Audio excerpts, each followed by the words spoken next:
Millions of people make resolutions to change their lives every year, but by February, almost 80% of us have given up. This isn't because we don't have the willpower or resources to stick to our plans. It's because our habits silently control our daily actions and ultimately our fates. Today, we're going to get to the bottom of what stops us from living the lives we want, and how embracing the timeless wisdom of Stoicism can not only change your habits, but also transform your whole way of life. Stoicism teaches us to focus on what we can control and let go of what we cannot, which is a powerful way of thinking that is especially important when we're trying to break free from the habits that hold us back. If you're ready to take control of your actions and align your daily habits with your deepest values, stay tuned. It's easy to get caught up in the chaos of things we can't control. For example, when you're lying awake at night, your mind is probably racing with all the what-ifs about things that haven't happened yet or that you can't change, like worrying about the future of your job, the economy, or even other people's opinions. It's exhausting and frankly draining. This habit of worrying about things we can't change steals not only our joy, but also our time and energy. Stoics like Marcus Aurelius and Seneca taught us how to tell the difference between what we can control and what we can't. They told us that even though we can't change outside events, we can change how we react to them. They told us to focus on our own actions, choices, and attitudes instead of worrying about the next big storm or a friend's opinion.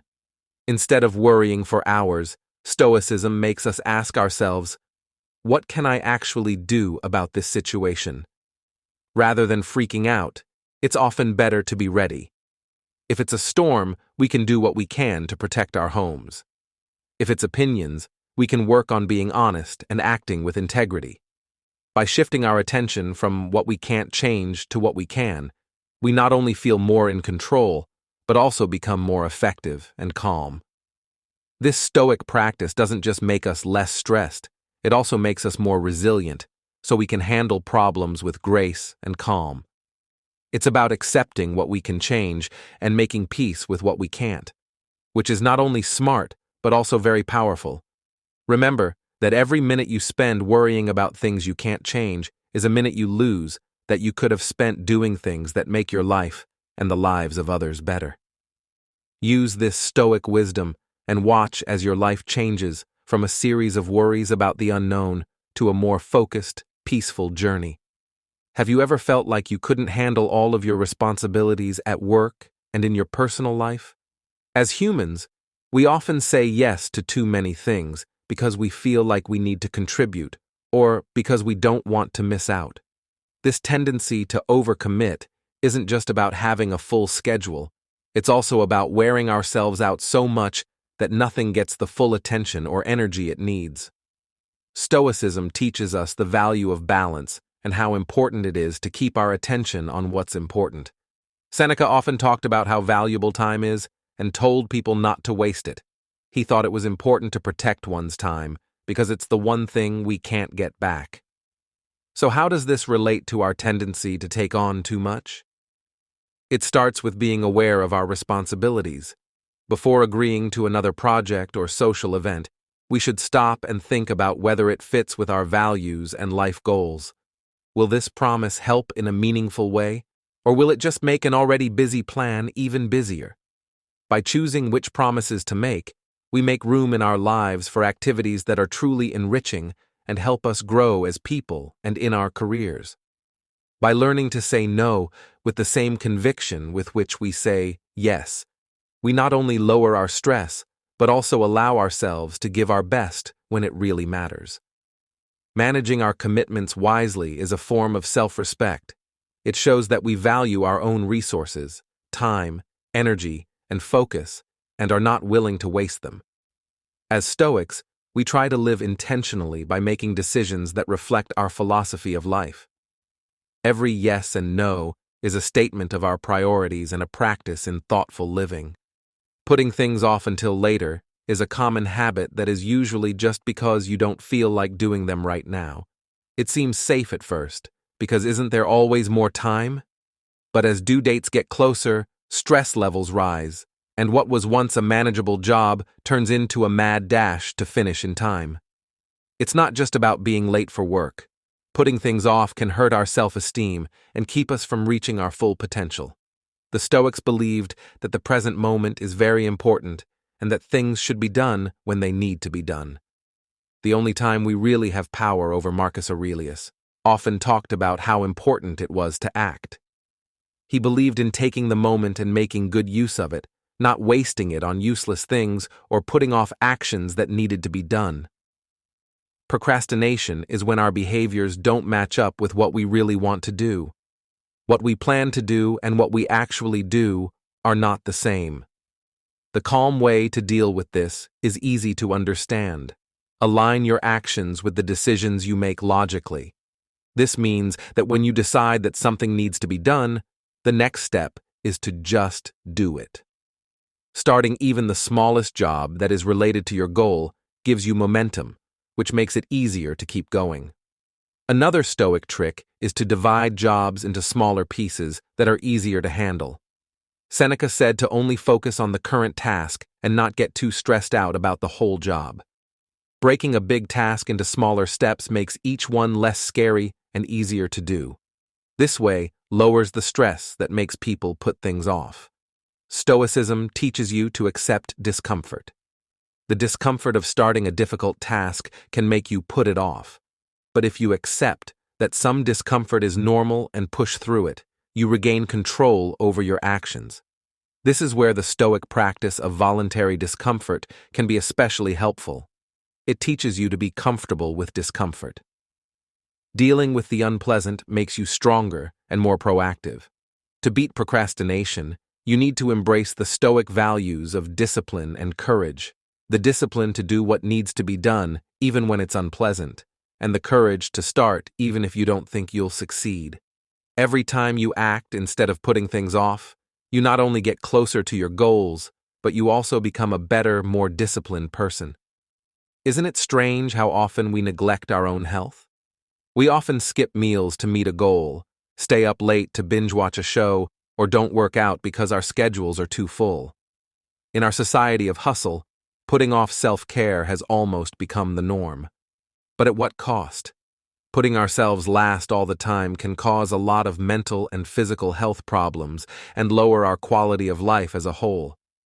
Contrary to some myths, Stoicism actually puts a lot of importance on taking care of yourself. Stoics don't believe in rejecting pleasure or going through hardships that aren't necessary. Instead, they believe in keeping your mind and body healthy so that you can do your job well.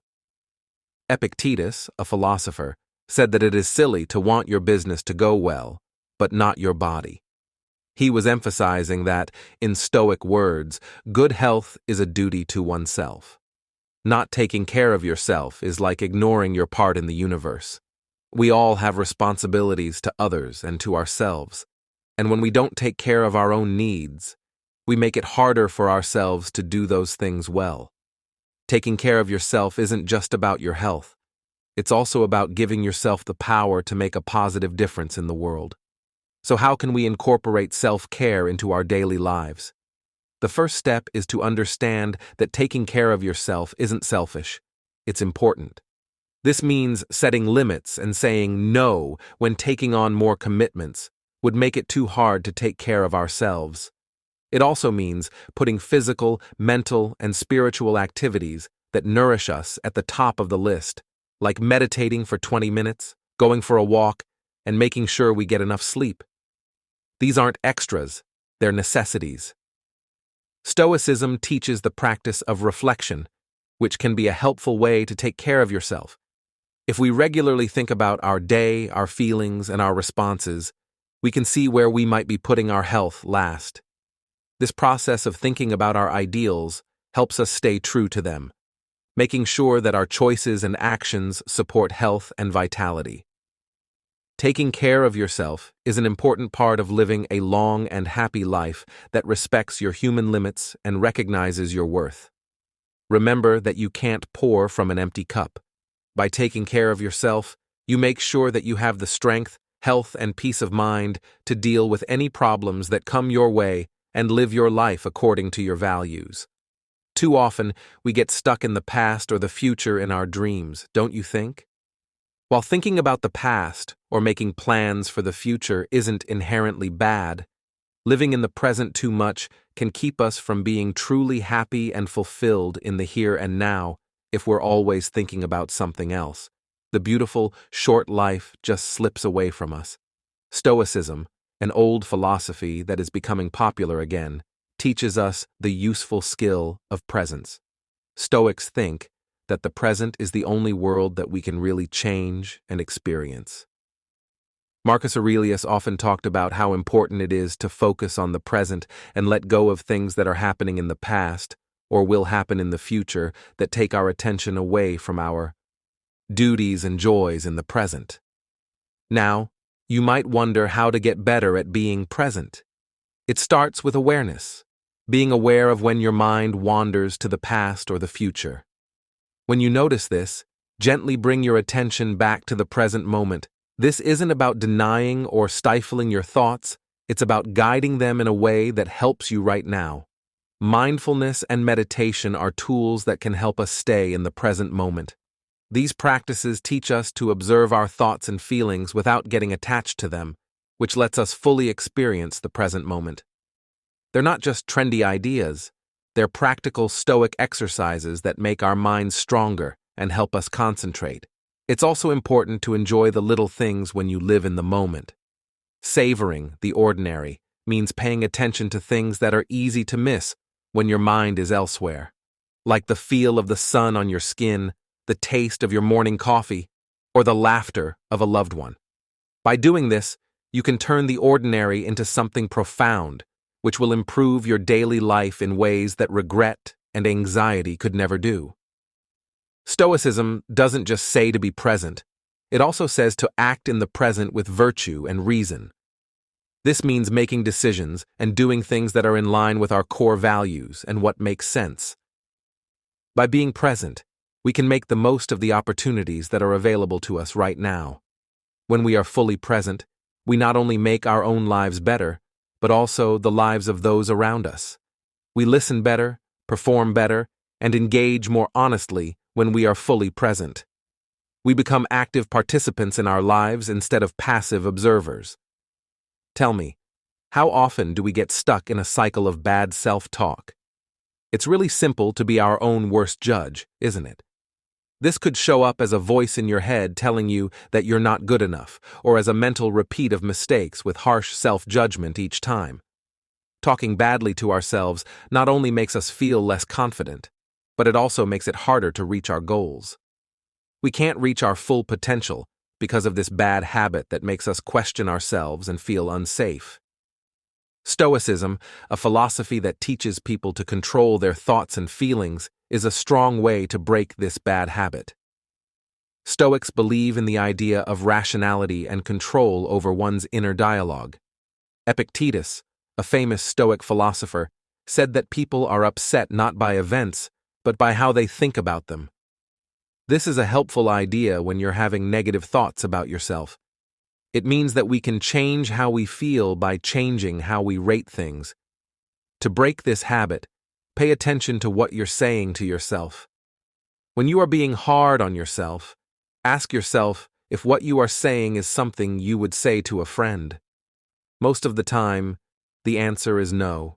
Stoicism teaches us to be kind and patient with ourselves, just like we would be with other people.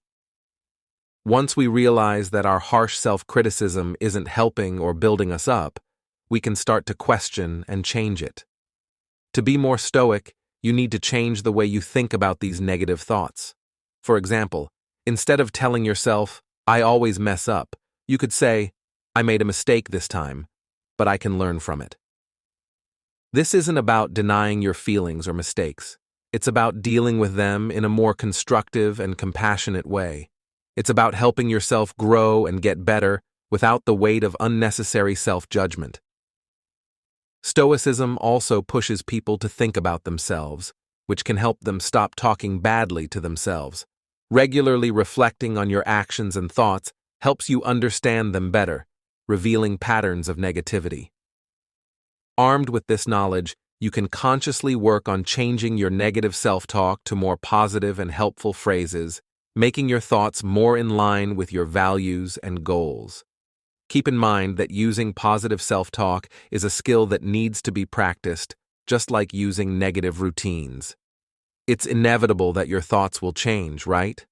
With consistent effort and the logical, balanced view of Stoicism, you can slowly change the way you talk to yourself. This change not only improves your mental health, but also makes you more resilient, so you can face life's challenges with a more stable and supportive mindset.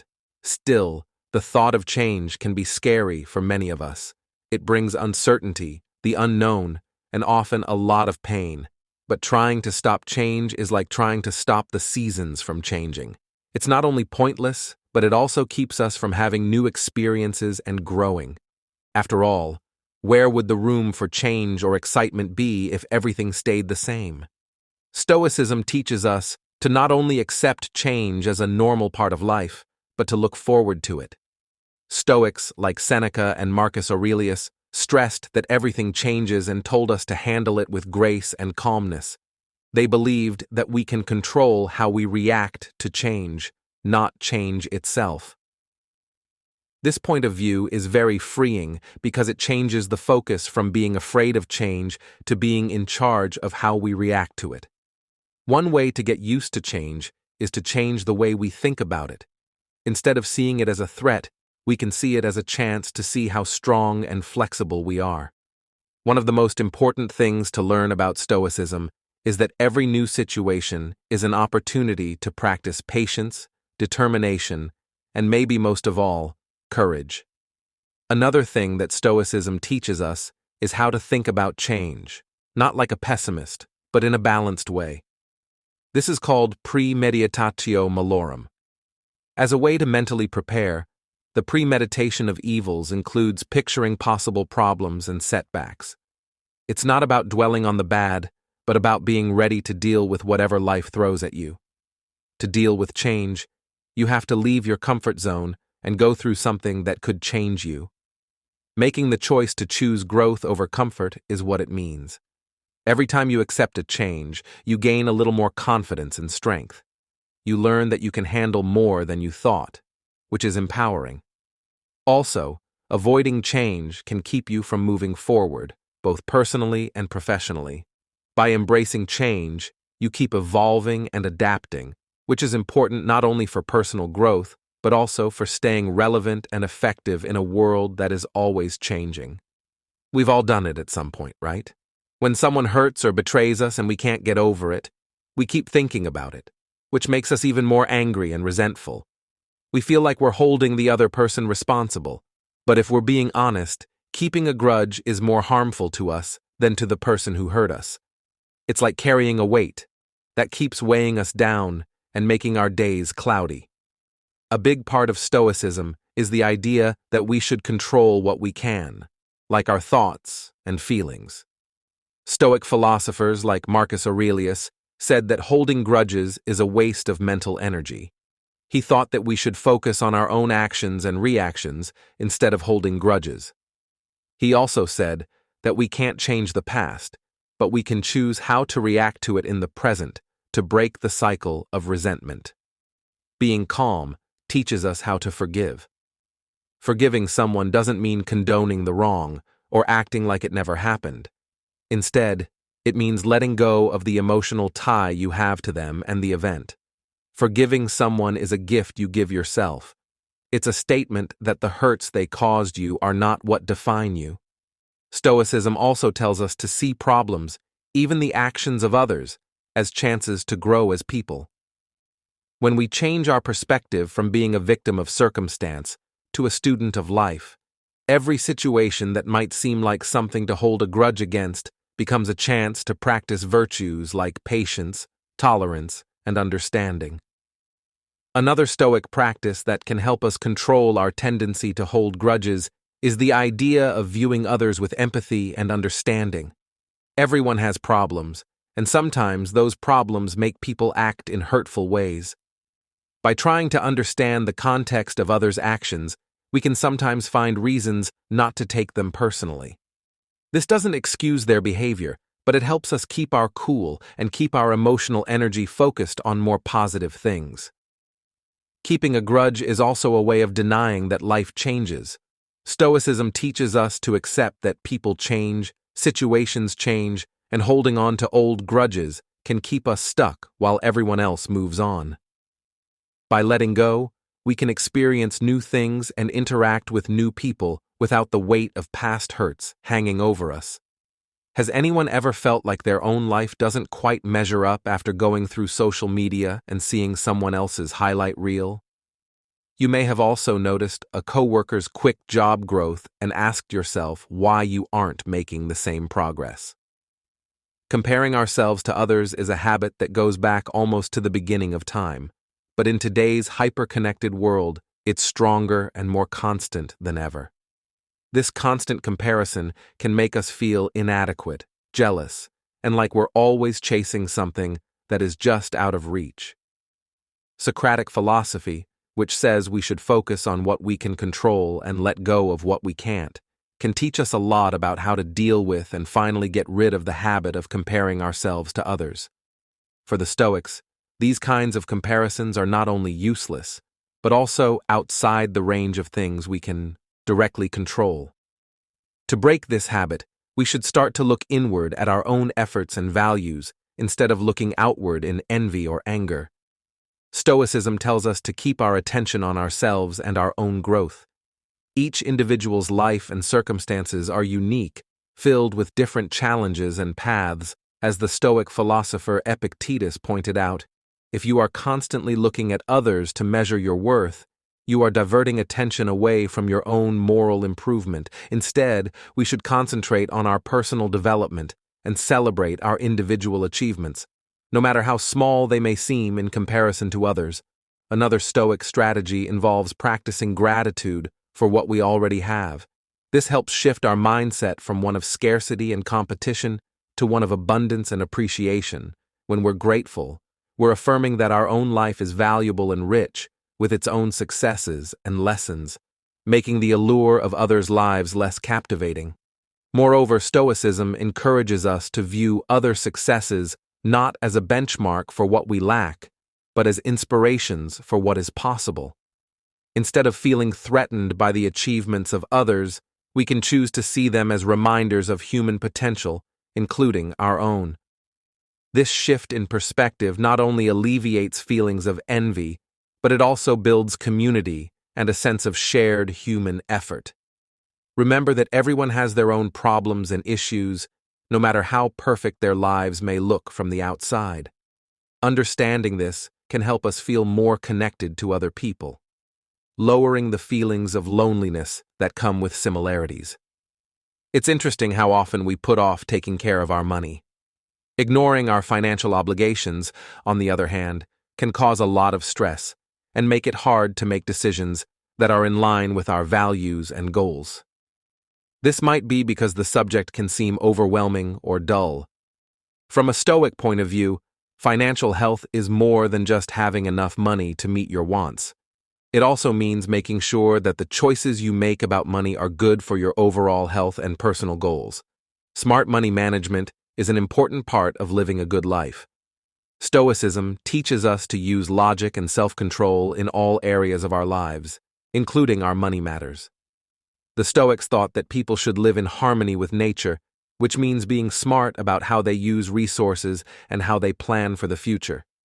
By taking charge of our finances, we not only secure our future, but also enjoy financial freedom. Freedom from worrying about sudden costs and the ability to make decisions that make our lives better. Let's look at some practical ways to take care of our financial health. The first step is to know where we stand financially right now. This means regularly checking our spending and knowing where our money is going, what our main sources of spending are, and where we can save. It may not be fun, but getting this information is empowering and can ease a lot of the stress that comes with not knowing where your money is going. Second, making a budget is very important. It's not just a list of limits on how much you can spend.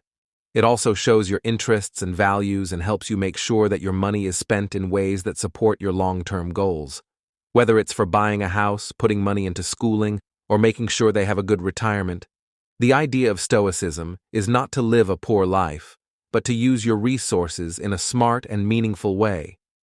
Stoicism teaches us to get ready for the future by thinking about the bad things that might happen. This can be used right away to plan your finances by saving money and making plans for situations. We are practicing a form of Stoic discipline and caution. This not only gets us ready for sudden financial needs, but it also gives us a sense of peace and security. Realizing that money is not a good thing in and of itself, but a way to get stable and do our duties, can change the way we think about it. Stoicism tells us to think of money as something that should be used for bigger things, like helping family, giving back to the community, or promoting personal growth. This way of thinking keeps us from falling into the trap of materialism, where money becomes an end in itself and causes constant stress and dissatisfaction. Thank you for joining me today on this journey to become more self-aware and in control of our habits. Remember that every step you take toward overcoming these common problems is a step toward a more peaceful and powerful life. If you want to learn more about how Stoic wisdom can change other parts of your life, watch the video on your screen. Let's continue to grow in wisdom and virtue together. Thank you for being a part of our community. Until next time, live well and think deeply.